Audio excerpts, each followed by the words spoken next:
kettlebell swings. So before you get into this one, I would definitely recommend getting a good hip hinge down, even incorporating it into your warm-up, having like a PVC pipe or a broomstick on your back, where you're really focusing on that hinge with keeping your back nice and straight. And another tip is to also make sure that you have a deadlift down as well. So you are also doing that hip hinge, but you're also adding weight to it too. So make sure you have those movements down before you pick up a kettlebell for kettlebell swings.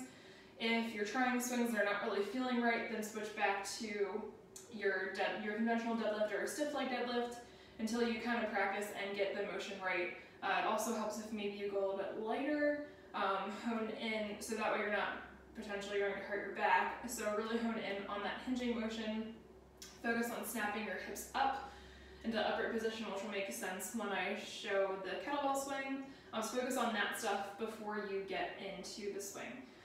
So you're going to take a kettlebell, it's going to be a few inches in front of your feet, and you're going to set up into that hinge motion. So you're going to push your hips back, nice flat back, grab your belt in front of you. Feet are going to be about hip width apart, hip to shoulder width apart is usually pretty good for that.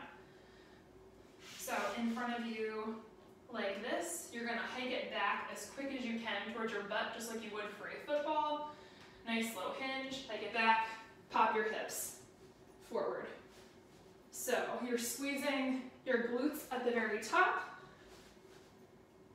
hiking it back, and popping up nice and quick at the top here.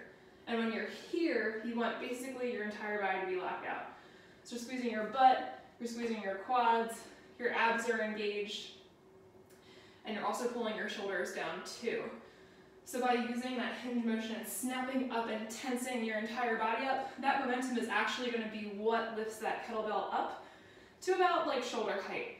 I wouldn't go any higher than eye level, just because that can irritate your shoulders a little bit. I know there's some variations out there where people are going all the way above overhead. It's not really the one that I teach for that reason. So it's just a little bit safer on your shoulders, and you're still getting a ton of bang for your buck for that workout. The other thing is, if you noticed when I stopped, that kettlebell basically landed exactly where it started. So your start and your end should look basically the same. So I'll show it again.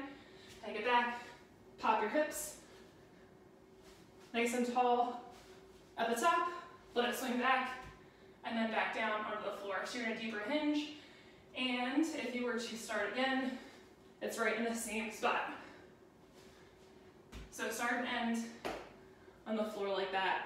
It's a lot safer on your back, especially if you're getting a little bit heavier.